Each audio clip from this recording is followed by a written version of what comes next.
What we want to do is make DC square again. It's a simple concept, square. Make DC square again? A lot of Virginians are wondering if returning parts of Northern Virginia to DC is the key to making Virginia sane again. It's not impossible, but can President Trump actually do that? In this episode, we'll discuss what's on the table when it comes to making DC square again.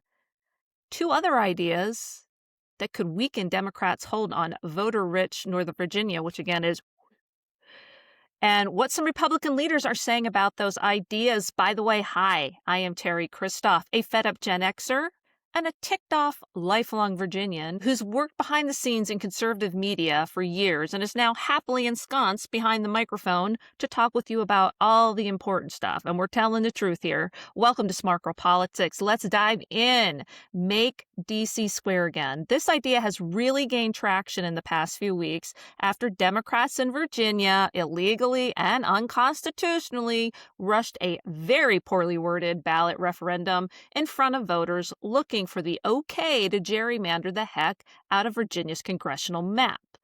The thought being here that if President Trump could, by executive order, return Arlington and Alexandria to thoroughly leftist indoctrinated areas full of crazy white liberal women, I know them, I see them all the time.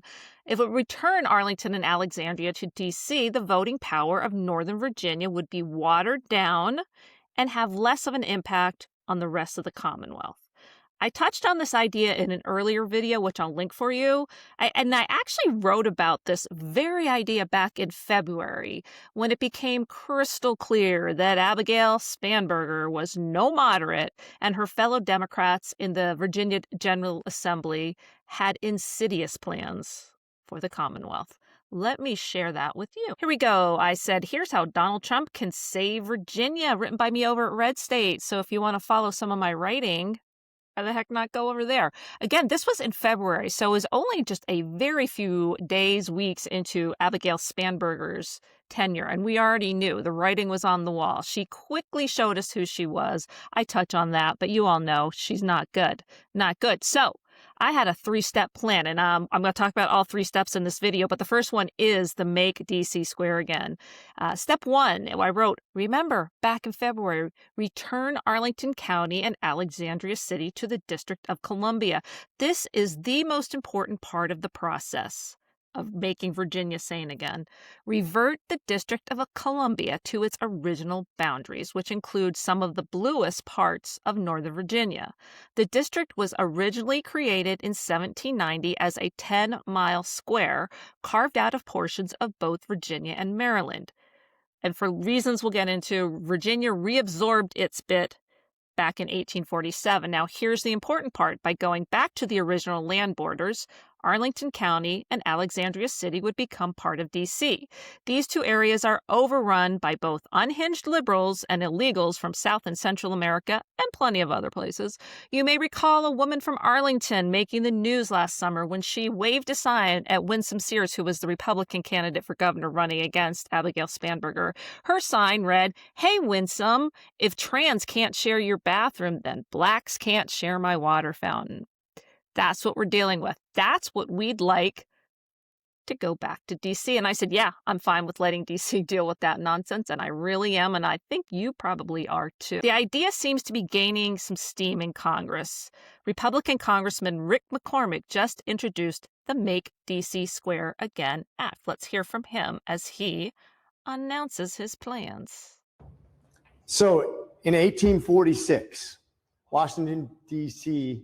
was ceding Arlington and Alexandria over to Virginia.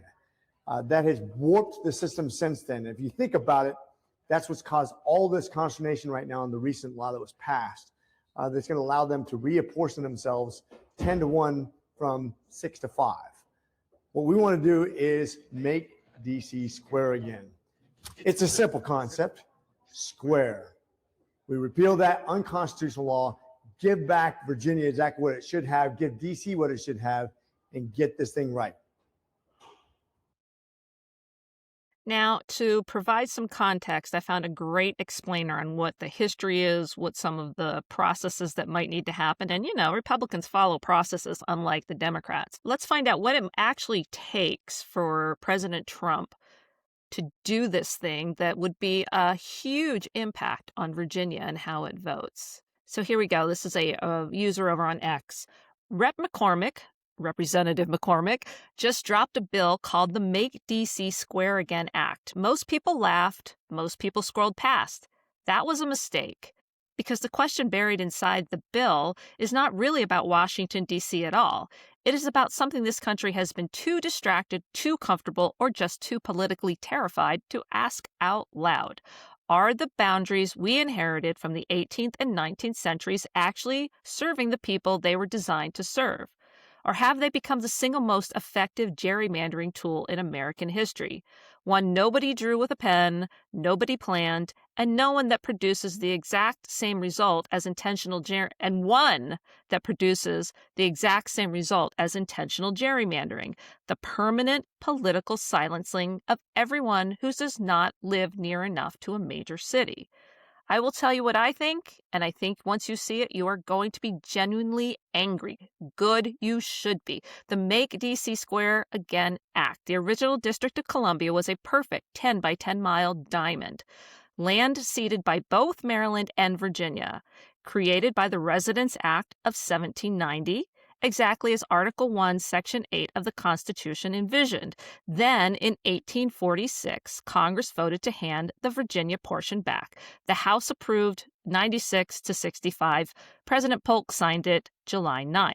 Want to know why Alexandria wanted out so badly? Economic neglect, yes. Port decline, sure. But here is the part nobody covers. Alexandria was one of the largest hubs of the domestic slave trade at the time. The Franklin and Armfield slave pen was right there. Growing federal abolitionist sentiment in Congress made the slave trading economy nervous, so they pushed to leave.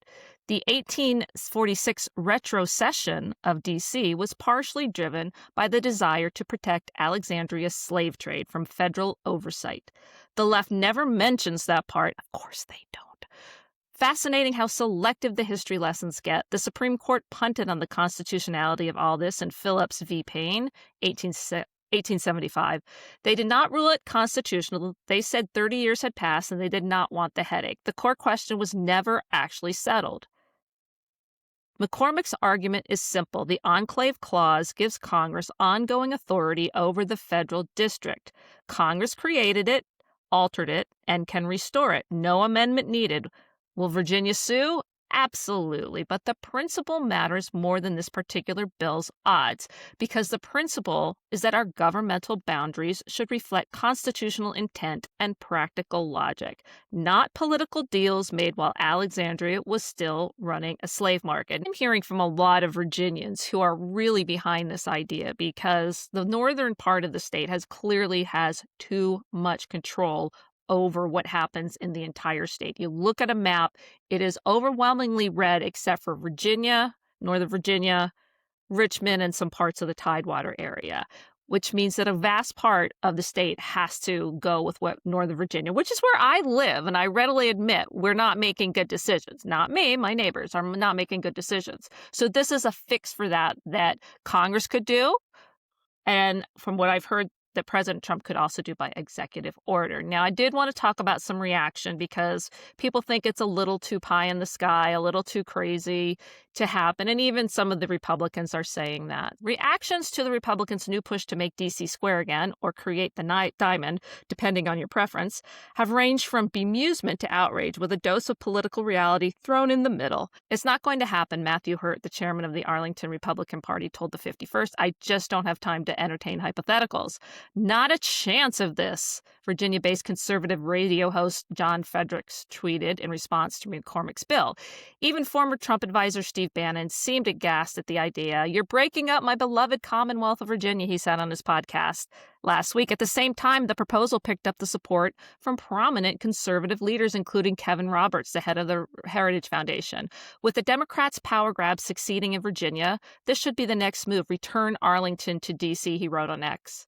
Our side must learn to play hardball with the leftists. The White House hasn't made any comments yet on this idea, but hey, if enough people are talking about it, it might just grab the president's ear. And he's certainly somebody that likes to zig when others are zagging and do the unexpected. And I think he's shown pretty great interest in the District of Columbia. He has to drive through it all the time, and he doesn't often like what he sees. So he definitely has a vested interest in what happens and the goings-on in D.C., and he has a golf club here in Northern Virginia. I would think he's got really, really strong interest in what happened to Virginia. We'll definitely keep you updated on that. But I did have a couple other ideas on how to lessen the impact Northern Virginia liberals have on the state. So back to me. Thank you very much over at Red State. My first idea was making it square again. Get rid of Arlington and Alexandria. The second one, step 2, create tax incentive for federal employees who live in D.C. So as we know, the big problem is that so many federal workers live in the Northern Virginia area, and they will vote Democrat because they're going to vote for big government every single time. So liberals might like to cosplay as kind-hearted socialist, I wrote, but they're as greedy as they come. They love the social standing that comes with being affluent, and they're not about to give that up. Since so many Nova residents work for the federal government, give them tax incentives to move across the Potomac. My husband said that a flat tax of 10% would get them to move in droves, so let's start there. Here's where things get interesting. A deluge of federal employees snatching up homes in the district will not only drive up already high housing prices, but will also make some decision makers think twice about the size of the federal workforce and how it impacts the area. All it takes is a few higher-ups getting outbid on a coveted property, and we could see rapid reductions in force and early retirement offers. The left will eat their own. Step 3, relocate as many federal agencies as possible outside of D.C. and into blue areas of the country. This one has been bandied about for years and might not be necessary. This is me writing over at Red State, so if you want to join me, go over to redstate.com. If steps 1 and 2 come to fruition, no administration has had the guts to gut D.C.'s hold on the federal government. But Donald Trump likes to zig, like I said, when others are zagging. I haven't seen much talk of this, but Trump could play his very own arcade claw game by picking up entire departments out of D.C. and depositing them elsewhere in the country. There is a caveat here. The agencies must be relocated to already blue regions of the country. I've seen firsthand what happens when areas are invaded by entitled government workers, and none of it is good. Let the blue areas absorb them and have them. They're all theirs. Virginia is far too important a state to cede to Democrats. Any one of these ideas would upend Democrats' hold on the Commonwealth. And just think what kind of legacy Trump would have if he returned the state that gave us, amongst others, George Washington, James Madison, and Thomas Jefferson, to a place of sanity and reasonableness. All right, so what do you all think? Is there merit to any of these ideas? Is there another solution that could make Virginia, and especially Northern Virginia, sane again?